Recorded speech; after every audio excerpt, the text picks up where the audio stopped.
Okay, Shalom, Shalom. It's the brother Kadash. I want to start off by giving our praises to Yahweh, Bahashem, Yahweh Shai, Bahashem, Rakakadash. Double honors to the apostles and the elders. Peace, blessings, and honors to all the brothers in this truth.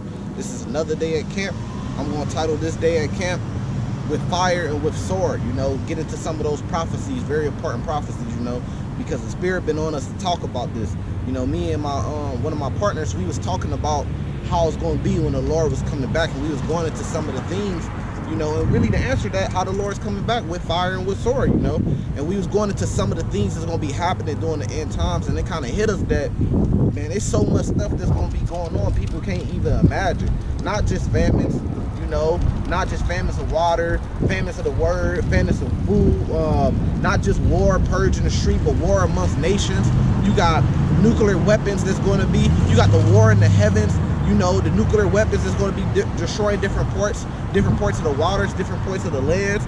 You got, like we said, you got that great war in the heaven, right? You got the Israelites rising up, fighting back. And you got things like Leviathan. You got Leviathan that's going to be unleashed during these times. So it's so much stuff that people can't even wrap their head around that's about to happen. So, you know, this camp is going to be called with fire and with sword. And we just going to get in the scriptures, you know, and just bring out some of the different things that's going to happen. We start with Isaiah chapter 66, verse 16. I can find it. This is Isaiah 66, verse 16. It says, "For by fire and by his sword," and that's probably what I'll name this camp. It says, "Will he plead with all flesh, and the slain of the Lord should be many.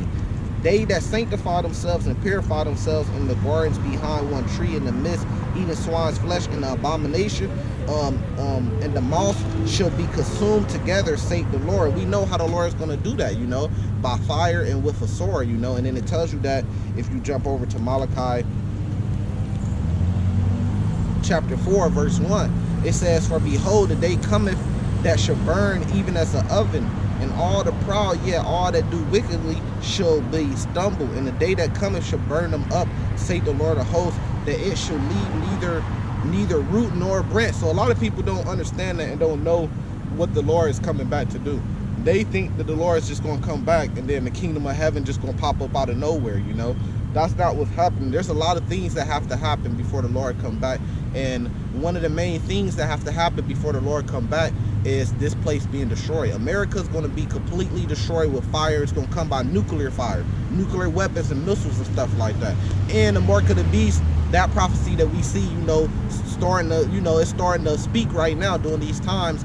We're seeing that the mark of the beast have to be fulfilled before the Lord comes back too, you know. So it's going to be a lot of war. There's going to be a lot of death. There's going to be a lot of mourning. And even more, when the Lord comes back, he's coming back to go to war. He's coming back to destroy this earth. And people don't understand that. And that includes America, which is Mystery Babylon in the Bible, you know. Jumping back to Joel. This is Joel chapter 3, verse 1. It says, "For behold, in those days and in that time, when I shall bring again the captivity of Judah and Jerusalem, I will also gather all nations and will bring them down to the valley of Jehoshaphat, and will plead with them there for my people and for my heritage Israel, who they have scattered among the nations and parted my land." Slaki. So it says he's going to gather them and he's going to plead with them. How's the Lord going to plead with them? He's going to go to war, and we're going to bring that out in more detail and really break down what that means, you know. And salvation, the hope of salvation is only for these people, which is the 12 tribes of Israel, so-called Negroes, Native Americans, and Hispanic descent. There's a whole 12 tribes. This is who salvation for. You know, this is who could get salvation, especially here in Mystery Babylon. Everybody here in America is going to be destroyed or taken into captivity if they're the other nations, and the only people that can be saved off this land is the Israelites, you know, the elect of the Israelites, because you got 2/3 that don't want to follow the Lord. And it says that in Zechariah 13 verse 7. But then you got a portion of Israelites that do want to follow the Lord, that's going to be elected to get saved when the Lord comes back, when he brings that fire and brimstone, you know. And people got to deal with that, you know. So really, it's pointless. I was just thinking about it. It's pointless to even care about these vain things when you know this shit gonna be destroyed. You know, you got a house, you got a car, that shit's gonna be destroyed, man, because this whole land is gonna be swept with fire. They said with a fire and with a sword, And what's the sword? The sword is the nuclear weapons. And what do the nuclear weapons do? They cause fire to sweep across the land, you know? That's the Lord's weapon, you know? We was talking about that. We was talking about how, like, on the History Channel, I think they had a segment where they said that it was two things. It was some type of fighter jet that encountered a so-called UFO. And he said when he had got close, the UFO had shot out like an electrical beam. And the electrical beam turned off his whole instrument cluster, you know? And then I was told that it was another one too where it was where they seen the UFO. It was hovering over a base, but in the base they had a nuclear weapon in a silo. And they said they was testing it, or I guess they was finna fire it off to test it, and then they said a light popped up in the sky and it turned off the whole base. They had no control over anything, or even the controls. They had no control over the controls. You see what I'm saying? They couldn't press buttons. It turned the whole thing offline. So you got to understand what you're dealing with, what type of power you're dealing with. This is a power that, once those nuclear weapons go in the sky, it could control them, make it go where it wants to go. It could take over the system, the direction or the target system of the nuclear missile and send it to where it wants to go. That's the Lord. That's the Lord's power. You know, this ain't like Independence Day. We'll say that too. This ain't like Independence Day where you gonna motherfucking commit kamikaze and you're gonna fly the plane right before the force field closes up. You're gonna fly the plane right into the chariot, the part where it drops the beam down, blow it up. That's shit fate, man. Esau always got to put it to the way where it seems like he's going to win. You see what I'm saying? When he not. This place going to be destroyed. America going to be completely destroyed with fire. This whole land when the Lord comes back to set up his kingdom, you know? And then they always try to put in the movies like some type of way they going to win at the end. They ass is going to get smoked, you know? It ain't even going to be a fight. They going to try to put up a fight, but the Lord coming back with power, you know? The Lord coming back with a gigantic chariot, and how the fuck they going to fight against that? They think they is. The Lord got a chariot. We were saying the Lord got a chariot bigger than the earth. The Lord could pick up the earth and move it and shake it upside down and kill everything on it. You see what I'm saying? So how are you going to try to fight against something like that? That shit's dumb. But we understand prophecy and we understand this is all the Lord's movie. He's directing this movie. So he's putting in their heart to, you know, go up into space with their satellites looking for the Lord return. Go up into space, set up different perimeters with Space Force to try to put up that fight against the Lord. Because the Lord could destroy the whole earth. Easy, quick. But the Lord wants to fight. That's why he's coming back with fire and the sword, because he wants to fight. So he's going to allow the angels and the little chariots, the smaller chariots, to come down and fight. Because they've been waiting for it. You know, they pissed off. They don't want to just wipe out Esau and then be done with it and wipe out the whole earth. They want to actually get a fight because they're just as mad as we are because of the things that the Edomites did to us and the other nations did to us. So that's why they're coming back with fire, the Lord's wrath, with that sword, you know? And the world gonna have to deal with it. But they ain't gonna be able to. It says who should be able to stand. You see what I'm saying? It says who should be able to stand during that day. So you got to look at a chariot that's bigger than the earth that could destroy the whole earth. You're not finna commit kamikaze and run your plane, your jet into the chariot and blow the whole thing up. What would have happened? It would have been a spark of light. That dude, whatever agent or military man, whatever, you know, the word slipping my head. He would have just committed suicide. That's it. He would have been dead. He wouldn't blew up the whole chariot, kind of like Independence Day. You know, so that's all bullshit. And Esau wants to defeat the Lord because he wants to keep us in slavery. But it's just not going to happen, you know. And these are the times that we're getting into. So let's go into that war. Like he said, I will gather all nations and will bring them down into the valley of Jehoshaphat and plead with them. So how does the Lord plead? This is Revelations chapter 12, if I can get to it. And we're going to break down, you know, what this really means, just in case you thinking, nah, it doesn't mean that, it means something else. This is Revelation chapter 12, verse 7. It says, and there was a war in heaven. Michael and his angels fought against the dragon, and the dragon fought against his angels. So Michael and his angels is, of course, the Lord. The Lord is not Michael, but Michael is a archangel, a high-ranking angel. You know, so Michael's going to come down with the angels and go to war underneath the command of Yahweh Shai, which is going to be underneath the command of Yahweh to go to war, you know. And it says, and his angels fought against the dragon fought against his angel. The dragon is the armies of the earth, which is really going to be under control of the Edomites. That's going to go and fight against the Lord, you know, with their jets, their fighter jets, and their military pilots and stuff like that. They're going to fight against the Lord, and we're going to break that down and prove that that's true, you know. But just thinking real quick off the top of my head, if you look at like Leviathan, it says Leviathan bends steel, iron like straws. They says that Leviathan's skin is unpenetrable. A rocket, a missile can't even penetrate his scales. It say air can't even penetrate his scales. That's Job chapter 41. So the Lord gonna let Leviathan loose too, and he gonna be destroying cities. See, people don't really understand what's about to go down, man.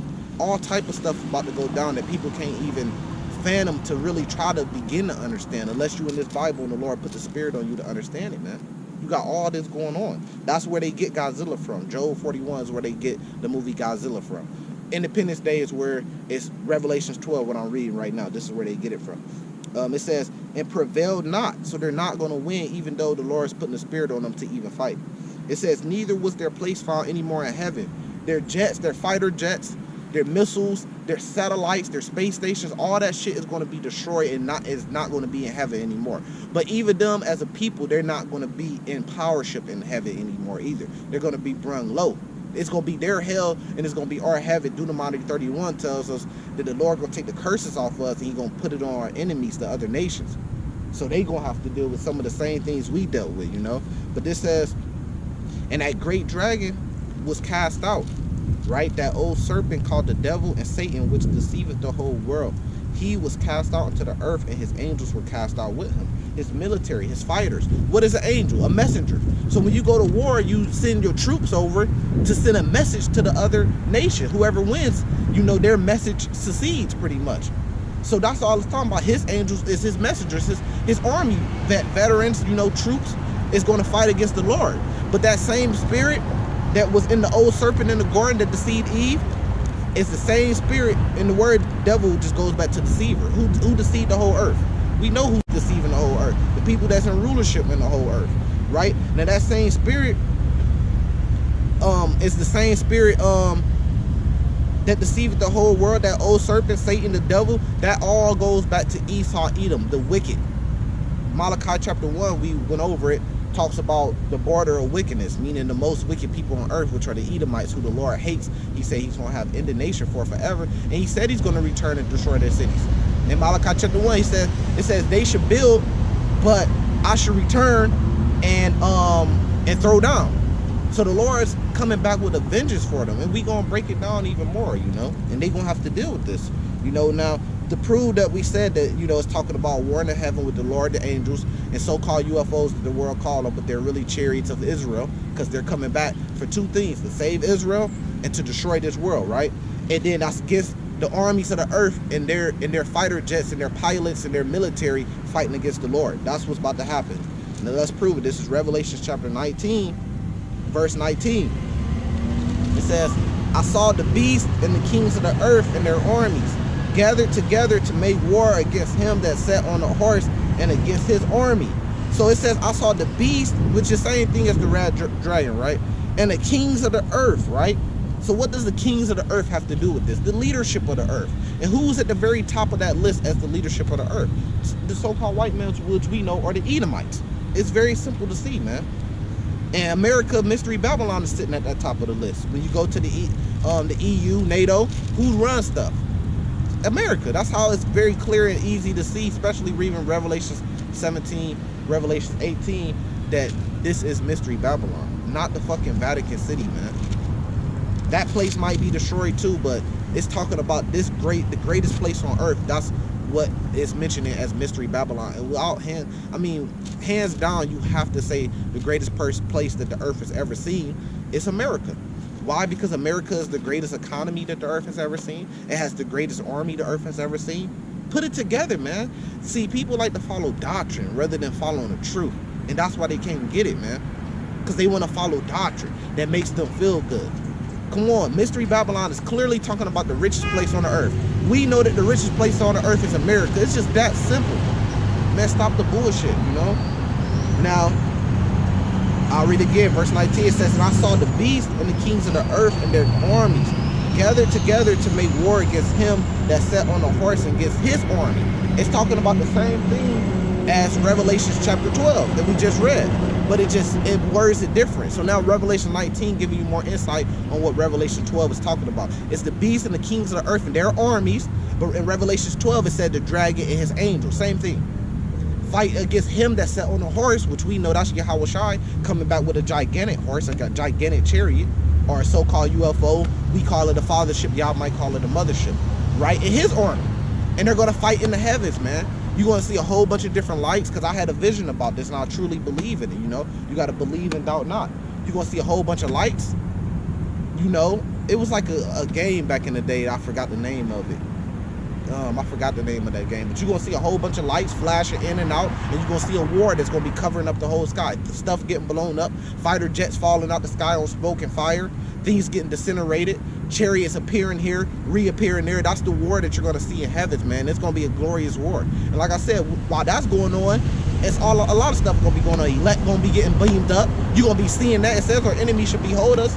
I think that's, I don't want to quote it, maybe Revelations 3 or something like that. But it's clear, it shows you.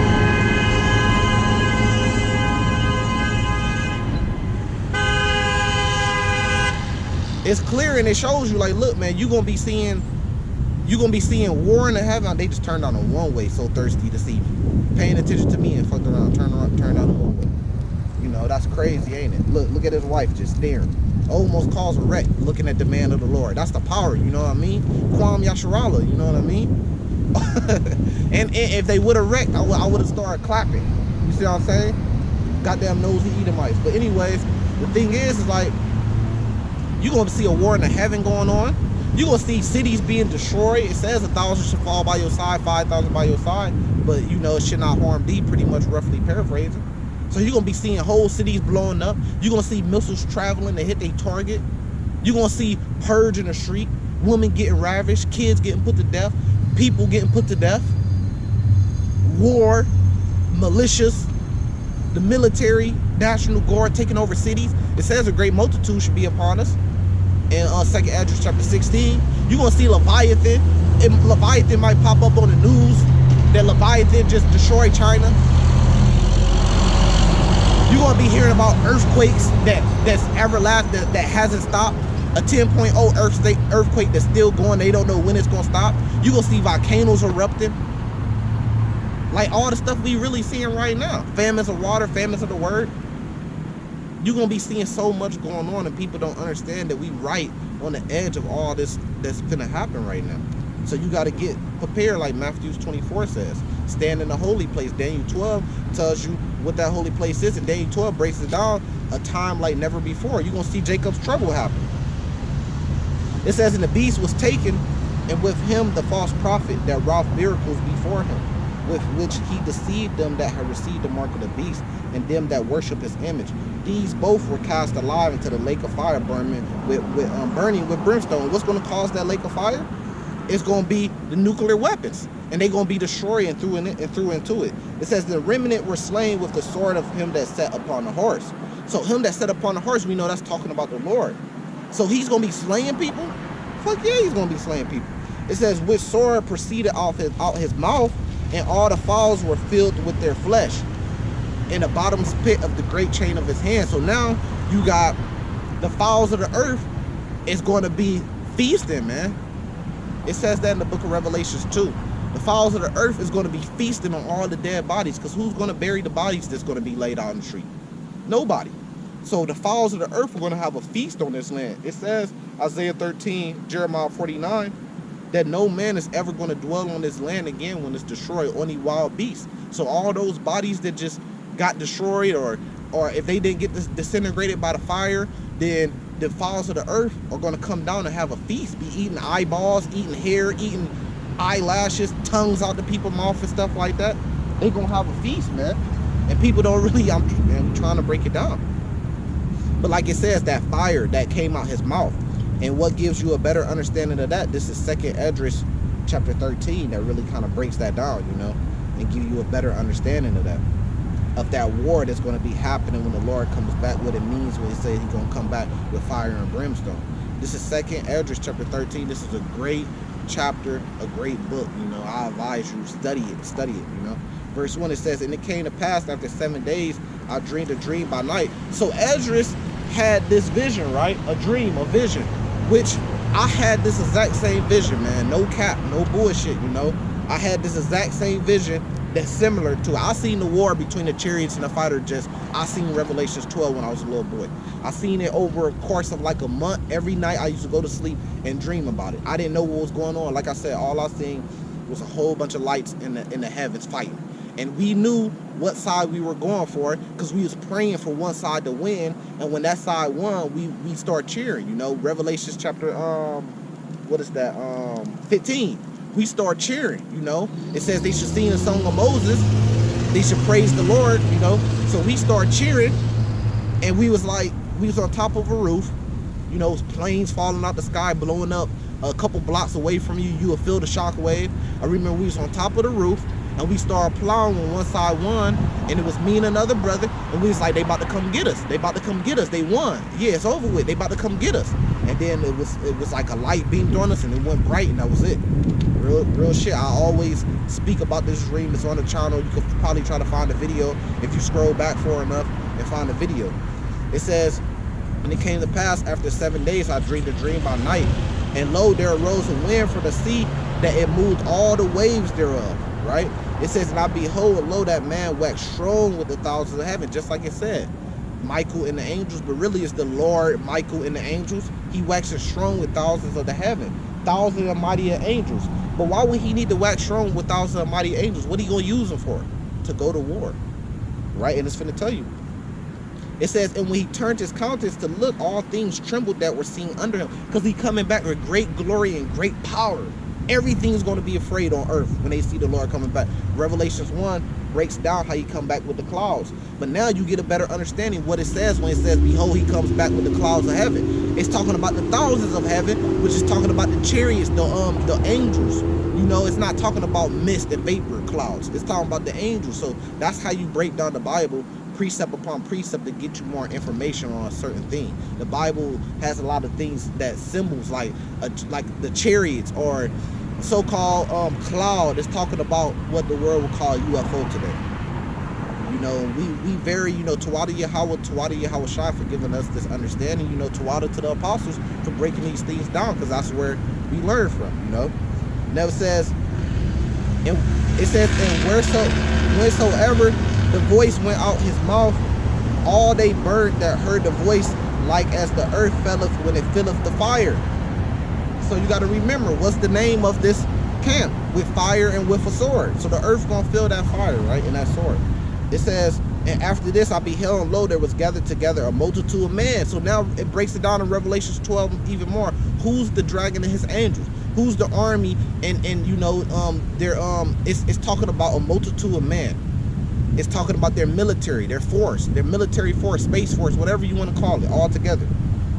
So a multitude of men, and what did they do? It's talking about the Edomites and they army vets, right? It says, out of the number from the four winds of the heaven to subdue the man that came out the sea. Now remember, we read Joel chapter 3. He said he gonna plead with all flesh for us, for Israel, right? Not for all nations to be saved, just for the Israelites to be saved. So now they coming from they coming from every part of the earth, and they combining their armies together to go against the Lord, right? It says, and I beheld, and lo, he had graven himself a great mountain, and flew upon it. But I would have seen the region or the place wherein the hill was graven, and could not, because it wasn't a mountain that was coming out the ground. That's why he couldn't see it coming out the ground. When it says a great mountain and flew upon it, it's talking about a chariot, but it was so big, it was bigger than a mountain. It was bigger than Mount Everest, man. The mountain was the biggest thing that they knew of during that time. So he just took the biggest thing that came to his mind and said, I seen a great mountain. But it's even bigger than a mountain, bro. But you got to think about it, just like the sun or the moon, it looks small in the sky, but it's really bigger than the whole earth. So when he seen it coming, yeah, it looked like the size of a mountain until it actually gets to the earth and you actually see it over the earth, and then that's all you're gonna see over the earth, because it's bigger than the earth. You see what I'm saying? So he said, and after this I beheld, and lo, all they which were gathered together to subdue him were sore afraid, but yet did fight. And that's spiritual, because they were gathered together to subdue the Lord. For what? Because they don't want him to come back and take his kingdom. Oh, I thought the world, these Christians and these Catholics, I thought they wanted the Lord to come back and set up his kingdom. So why were they trying to subdue him? Why is these armies trying to subdue him then? If they want him, you know, because you were taught to military people in the military, and they swear up and down they believe in the Lord. So why are you fighting against him then to try to subdue him for setting up his kingdom? And another thing, they want to stop him from saving his people, the Israelites. You know, they want to keep us in perpetual slavery forever, and that's where the mark of the beast come in at. They want you to take that mark so you could be a servant and a slave to them forever. They don't want the Lord to come back and save us. So that's why they're trying to subdue him. But it said they were afraid, because when they see that power that the Lord coming back and how big the chariot is and how many thousands and thousands of angels he coming back with, they gonna get afraid. But it said yet they did fight. Why? Because the Lord is gonna make them fight, because he put that spirit on them to fight. You know, just like Pharaoh's heart. Pharaoh wanted to let the Israelites and Moses go, but the Lord hardened his heart to put up a fight. So the Lord gonna do the same thing with America's army. He gonna harden their heart to put up a fight against them when he come back, and they gonna be destroyed, because the Lord wants to get a good fight in. It's just that simple. It says, and after this, behold, I lo, they were gathered together to subdue him, were sore afraid, yet did fight. It says, and lo, as he saw the violence of the multitude that came, he neither lifted up his hand, nor held sword, nor any instrument of war, because it's going to be easy for him. It says, but only I saw that he sent out his mouth. We just read that in Revelation 19, that blast out his mouth, as it had been a blast of fire, and of his lips a flaming breath, and out of his tongue he cast out sparks and tempests. Right? Now listen up to this part. It says, and they were all mixed together, the blast of fire, right? The flaming breath and the great tempest, and fell with violence upon the multitude which were prepared to fight, and burned them up every one, so that upon a sudden of innumerable multitude nothing was to be perceived but only dust and smell of smoke. When I saw this, I was sore afraid. So all these things was mixed up together, right? Which we know, we call it a concentrated beam of fire, which you know, you call that a laser beam today. A concentrated beam, all of it is mixed together.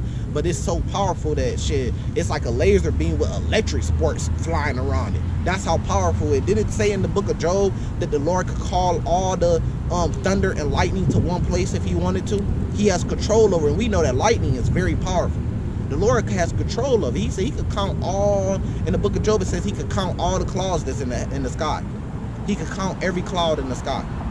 He the only one that could do that. Nobody on earth and nobody on earth history has ever had the power to do that. And he said he could command all the lightning to do whatever he wants to do. Nobody on earth has ever had that power, except for Yahweh Shai, you know, Yahweh Shai.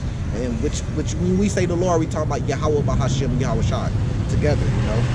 So, but it says, look, only the dust and the smell of smoke. When I saw this, I was sore afraid. So he destroyed everything. There was nothing but dust and smell of smoke left. That's it. You ain't see nothing but dust and smell of smoke. And when he seen this, he got afraid, man. Your heart kind of get to beating kind of fast. Like, damn, that's great power, you know. We gonna have to see it. And we understand that the Lord coming to fight for us, but we gonna be afraid, you know. Right now, if a nuclear missile went off, if not even a nuclear missile, let's just say a rocket, you know, a missile or whatever, and it ain't even nuclear, went off 5 blocks away from you, you felt the shot wave, you gonna kind of get afraid. You gonna duck down for shelter. You gonna get afraid, you know. And a great earthquake came, you gonna feel it, you know. So that's why he was afraid. And it's the same thing as I was a little boy. I used to wake up with my heart kind of pounding, because I didn't know what was going on, you know. It says, hey, you better fear in the Lord. Fear, hey, Ecclesiastes chapter 12, verse 13, fear in the Lord, man. Because there's going to be some great things that's going to be going on. Let's stop and get another one, another account of what's going to happen when the Lord comes back with that fire and that sword. This is Isaiah chapter 34. So lucky the wind trying to get me. But we're going to fight through it, you know.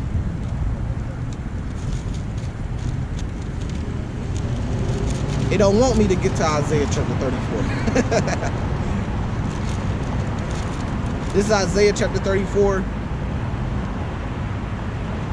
Verse 3, their slain shall often be cast out, right? And their stink should come up out of the carcasses, and the mountains shall be melted with their blood. What's going to cause that? That nuclear fire, that sword that the Lord come back with. And it's going to break down what that sword is. But like it says, look, it's going to be stank of their carcasses, and that's going to attract the vulture birds and stuff like that. And they're going to have a feast on the people that's going to be put to death in this land.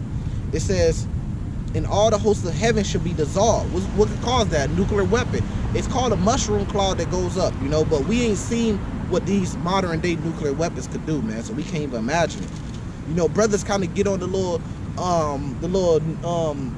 what is it, like a missile simulator, and it shows what a nuclear missile could kind of do if it hit this city, and you can see if it hit this city, and it's like a simulator. You can see what it could do. Man, that ain't nothing compared to what it really could do. That's just a fucking simulator. They got nuclear weapons like Satan 1 and Satan 2 that Russia got. They got one nuclear weapon that could destroy the whole state of Texas. Your simulator ain't simulating that. You know, and then there's thousands and thousands of nuclear weapons that they could send off. And it's shit that's hidden that we don't even know about. Man, they got a motherfucking nuclear submarine torpedo that could cause a radiation fucking tsunami. And they could say that it was a natural event, but the whole time it was a weapon that went off. So we gonna see, and the Lord got weapons that we don't even know about. Just like Leviathan. You know, but us in the truth, we know about it because we read the Bible. And see, that's another thing we was talking about. Are people sort of disadvantaged? Because what's the first thing Jake say when you try to break down the truth to him? First thing he gonna say is, I don't believe in the Bible. You know how fucking much of a disadvantage that brings you if you don't believe in the Bible and study the Bible? Here it is, all these other nations study the Bible. That's why our people at such a disadvantage. You wouldn't even know that Leviathan is in the Bible. You say you don't believe in the Bible, but you sit up and watch superhero movies all day. I don't believe in the Bible, but I sit up and watch the movie Godzilla. All that shit comes from the Bible, man. But you believe it when you watching it on TV, when Esau's giving it to you in the format. But when the truth is coming out of the Bible, then you don't want to believe the Bible. What a disadvantage. This is the #1 selling book, the #1 popular book of all times. And you don't want to read it to get that knowledge. Knowledge is power. But it says, and all the hosts shall fall down. Everything that's in the heavens is going to fall down. They satellites, all that shit. They spaceships, space stations, all that shit. It says all the leaf falling off the vine as a falling fig from the fig tree. Read Revelation 6. I ain't gonna get it, but it tells you about those nuclear weapons destroying shit. They coming off just like if you Google figs falling off a fig tree. That's how the nuclear weapons gonna look when they coming down. Which lets you know it ain't gonna just be one nuclear weapon missile that came down. It's gonna be thousands of them falling out the sky, blowing up shit. You know, you gotta feel it. Verse 5 it says, for my sword, now it said by fire and sword, that's the name of this camp. It says, for my sword should be bathed in heaven. And how's the sword being bathed in heaven? Those nuclear weapons come out the silo, they go up into what you call space, which is called the heavens, and then they come down and hit their target, you know, hypersonic missiles. It says, behold, it should come down upon Adumium, which is Greek for Edom, upon the people of my curse to judgment. This is the people of the Lord's curse. So these weapons gonna come down and destroy them, man. The Lord is gonna take over these nuclear weapons, their control system and their target system, and he's gonna send them to destroy, especially a mystery Babylon, which is America. It says, for the sword of the Lord is filled with blood and made fat with fatness and the blood of lamb and goats, with the fat of the kidneys of the ram, for the Lord has a sacrifice in Bosra, and a great slaughter in the land of Adumium. And what does that, why is it talking about the fatness of goats and lambs and goats and the blood? Because it's really explaining that it's going to be a sacrifice, like it said.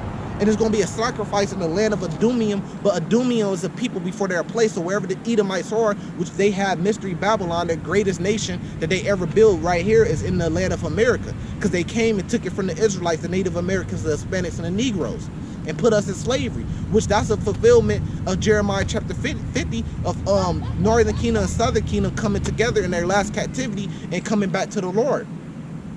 So now they have their greatest nation here in America, and that's why it says in Revelation 17:18, it explains to you how this place is going to be destroyed, because the Lord going to bring that sword down on them with a fire and with sword, and it's going to be a great sacrifice here. The whole land going to be put on fire. It says, and the unicorn should come down with them, and the bullocks and the bulls and the bullock of the bulls, all that shit. They space stations, they got them satellites, they telescopes, all that shit they got in the heavens that they're trying to track when the Lord is gonna come back. All that shit gonna come down with it. It says, and their land should be soaked with blood, and in the dust made fat with the fatness, because it's gonna be a lot of bloodshed, a lot of death. You know, one nuclear weapon could kill, if one nuclear weapon hits New York, it could kill like 10 million people in that whole area. Because you got New York, New Jersey in that area, Philly ain't that far. You know, so it could kill like 10 million people, one nuclear weapon. It says, for it is the day of the Lord's vengeance. So what is the Lord coming back for? Revenge. Revenge for who? Himself and his people, the Israelites. It says, In the year of recompense for the controversy of Zion, the true Israelites. He coming back for vengeance and recompense for the elect of Israel, but really through the elect of Israel, all Israel gonna be in the kingdom, you know? So he coming back for vengeance. One last one. Just in case you ain't got it yet. This is Isaiah chapter 63, verse 1. Just in case you don't get the point that he's coming back with sword and with a fire, and he's really coming back to kick Esau ass, man. Esau got it coming. Esau's about to be destroyed, fam. Esau finna go through it worse than what we went through. He gonna drink double of the cup that we went through. And you know what the so-called Negroes went through. So if they gonna go through that times two, just imagine that. It says, who is that cometh from Edom with dyed garments from Basra? This that is glorious in his apparel, traveling in the greatness of his strength, that I speak righteousness of, mighty to save. So we know who that is.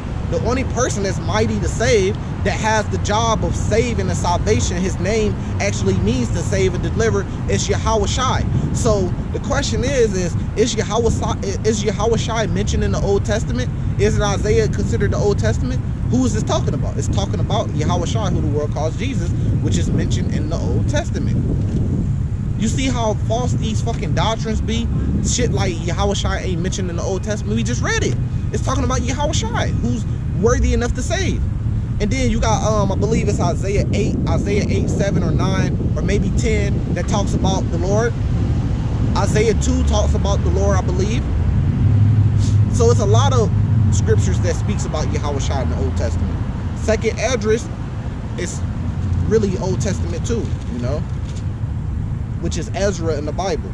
But it says, wherefore art thou red in thy apparel? Why are thy garments like him that treadeth the wine fat? Why? Because he gonna be putting a lot of shit to death. But it just symbolized, because ain't no blood. You think these heathen blood is finna get on the Lord's garment? Fuck no. It's just symbolizing that he's gonna be putting a lot of things to death, and there's gonna be a lot of bloodshed in the land, especially the land of Edom, which is same thing as talking about Revelation 17:18 when it's talking about Mystery Babylon, which is America.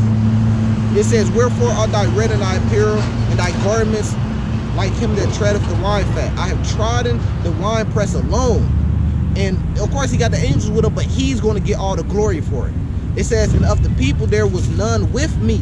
I would tread them in my anger, and would trample them in my fury.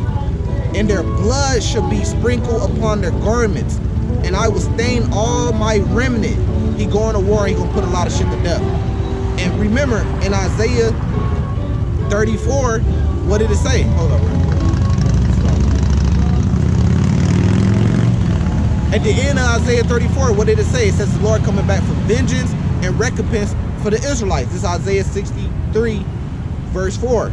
It says, for the day of vengeance is in my heart. So it's saying the same thing. The Lord has this in his heart. He's waiting for the Father to give him the green light, because only the Father knows the time and the day, the hour, the minute. He's waiting for him to give him the green light, because it's in his heart to take vengeance for himself and for his people, the Israelites, which are the so-called Negroes, Native Americans, and Hispanics. It says, in the year of my redeemed is come, because he's coming back to redeem his people. He's coming back to get vengeance for his people and redeem his people. And that's why they fight so bad and so hard to try to prove and try to say that the so-called Negroes, Native Americans, and Hispanics are not the Israelites. Because if the so-called Negroes, Native Americans, and the Hispanics are the Israelites, that means the so-called Edomites, or so-called white man, is the Lord's coming back to take vengeance on them. So they have to switch it up. That's why they put those false little hats that claim to be the Jews. That's why they put them in the land and said that they're the Israelites. It's all made up, because who the true Israelites are on the earth, the so-called Negroes, Hispanics, and Native Americans, that mean that they got vengeance coming. The Lord's got vengeance coming for putting us in slavery and bondage, and they know that. So they trying to escape that judgment. You know, but Jeremiah 41 tells you that they not going to escape the judgment, that they going to drink from the cup, but they best to try to escape that judgment. Now you really can get the full understanding of why the armies and the kings of the earth are going to fight against the Lord in the heavens when he come back. They trying to escape that judgment, even to the point if they got to fight. And the way that Esau got it set up in his head is, it was a song they used to say, the song used to go like, I'd rather be a king in hell than to be a slave in heaven. That's what's on Esau's heart. He boasts of his heart's desire. Psalms chapter 10. So Esau looking at it like, I'd rather go down fighting rather than just to give up and be a slave in the kingdom of heaven. But either way, but the fucked up thing about it is the Lord got them in a trick bag. So they are going to be destroyed, and they're still going to be slaves in the kingdom. And then Obadiah chapter 1, every single one of them are going to be slaughtered and be destroyed. So, you know, hopefully this camp has been edifying. That's what I got on it. You know, with that, I'm going to say salvation to the elect. Shalom. I'm going to give our praises to Yahweh, Bahashem, Yahawashi, Bahashem, Rakakadash. Double honors to the apostles and the elders. With fire and sword should he judge the earth. Shalom. Kwam Yasharallah.